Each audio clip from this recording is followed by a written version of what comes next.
if you want to get into this business, well, you should. Well, I assume that you should be able to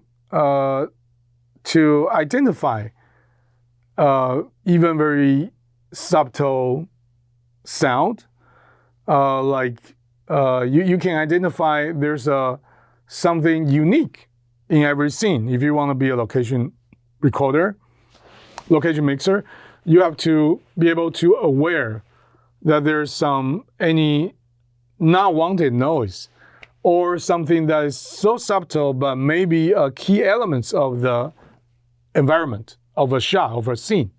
Yeah, like when you're shooting a hospital scene, usually in the hospital, usually in the room, usually it's very quiet. But what's beyond that wall makes it a hospital.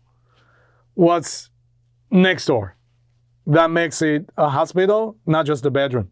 Because everyone sounds quiet.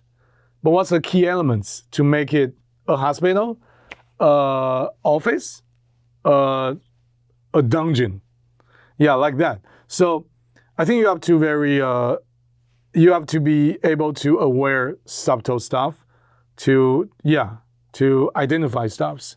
And you have to, mentally, you have to be prepared for very high pressure working environment.